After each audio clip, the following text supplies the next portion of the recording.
Good Tuesday afternoon to you. I guess it is noon. My name is Luke from Exit Realty Hell, and this is Corey Hill from Man Mortgage. And today we're really going to go over VA loan and kind of clean up a little bit of that. But then also we're going to go back through each one of the other loan processes because that's kind of a big important part of the process of buying a home. You have to have a loan, and then all the other things kind of follow along. So I'm going to introduce Corey, and he's going to talk a little bit about VA loans right off the bat. Okay, so the only time you don't need a loan is that cash buyer. Well, yeah, hey, you know what? Cash is king always, but you know what? Hey, not as many people around here have that. No, not always. So with VA loan, what is it? I know we talked a little bit about that last week, but I wanted to get a little bit more in depth. What is the VA loan process? What does it do, and why is it there?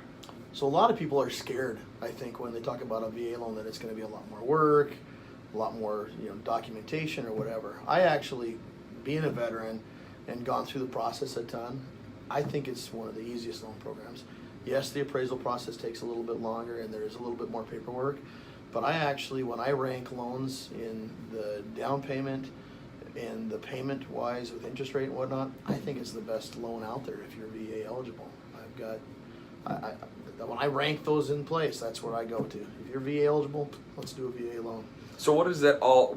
So the VA, that basically means somebody that's active or a veteran. So it has to be on the active side.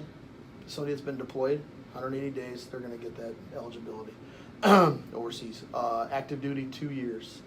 The Guard or Reserve for 6 years. In the 6 years on that Guard and Reserve, we got to look at their points. So it gets into a lot of VA stuff, but we got to get their points system and make sure they had 6 good years. Okay. Somebody's been in for 6 years or 7 years, but they took maybe they didn't go to summer camp or they missed a couple drills, in college, whatever. They might not have 6 good years. But so there's 2 different ways to get eligibility, or not 2, but either through the Guard Reserve or through active duty. Okay. And then really the only difference between those when it comes down to doing the actual loan is the funding fee that you pay.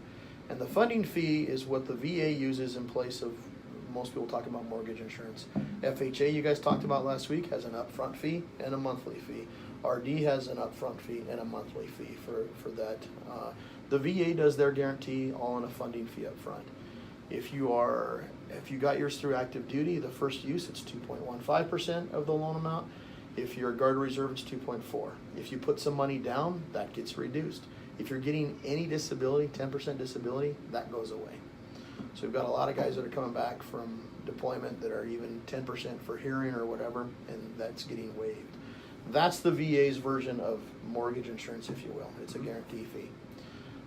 And so that's the first thing we have to do is determine their eligibility. I look at their points if they're Guard or Reserve, and we submit the paperwork to the VA to get what's called a certificate of eligibility to make sure that they're eligible for the loan. Okay. And especially in here in Helena, we get a lot because we have the fort, we have everything outside there. So that's why I wanted to get some clarity on that. Because when we talk about VA, it's kind of like, okay, here is the loan, but I like Corey, and I'm glad he went into a little bit more depth about it because it is a process. But the thing is that he talked about, it's not as hard as people think it is. When we talk about the appraisals and we talk about the other piece of paperwork, they do VA appraisers that specifically are there. Can you go in a little bit about that? Yeah, that's probably the biggest difference when we talk to people about the loans is the appraisal is probably the biggest stickler on it. The VA sets guidelines for the appraisers. First of all, you have to be a VA approved appraiser. So there's a small list of appraisers that are on that list to be eligible to do them even in town or in our area. So that's the first thing. We submit the loan into the VA. They assign the appraiser to someone on their panel. VA sets the price of that, so we know right up front it's going to be $800 for a single family house. It's going to be $850 for a manufactured home.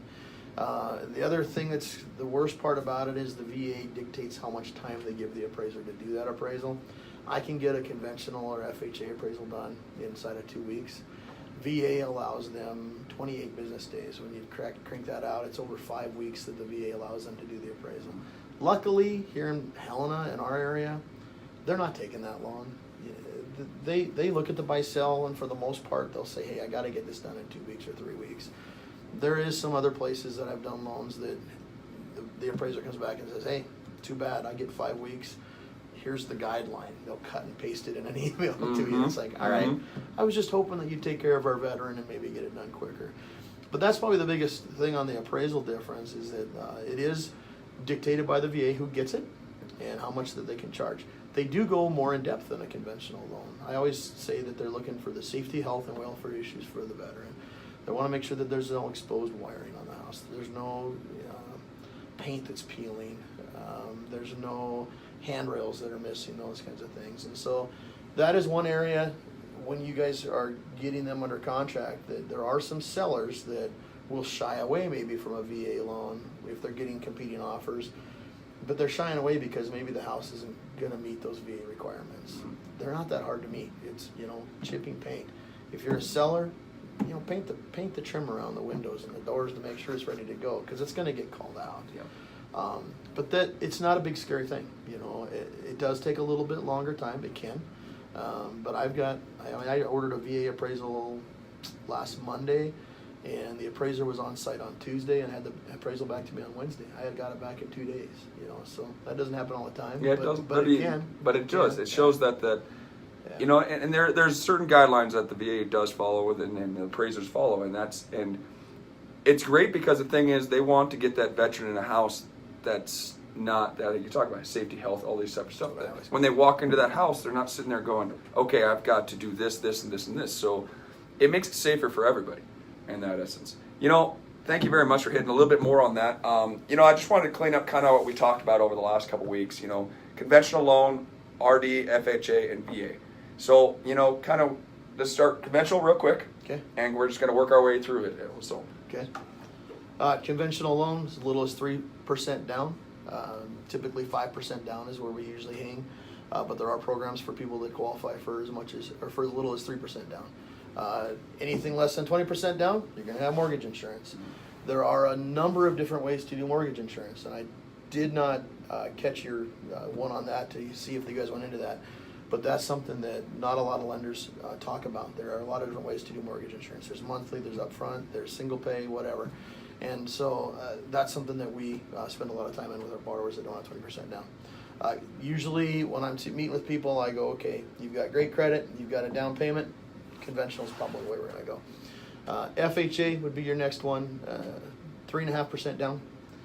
There is mortgage insurance. You do pay mortgage insurance for the life of the loan if you don't put enough down payment. If you put the minimum down, there's an upfront fee for that MI, and then you pay a monthly fee. Still great interest rate, great program. Both FHA, VA, and include RD in that are all going to have those same kind of requirements on that appraisal.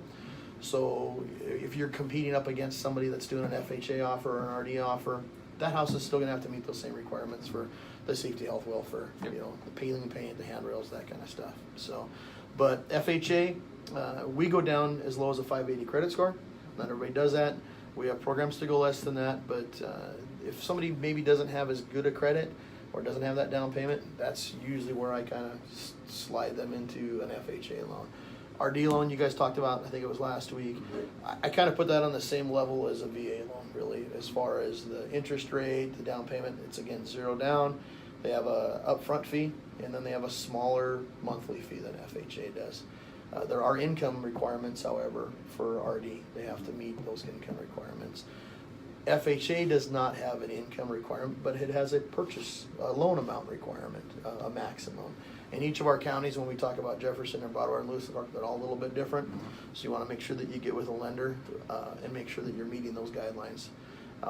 So again, real quick, conventional caps out that 481, 350, that new conforming limit. You can go above that for a jumbo.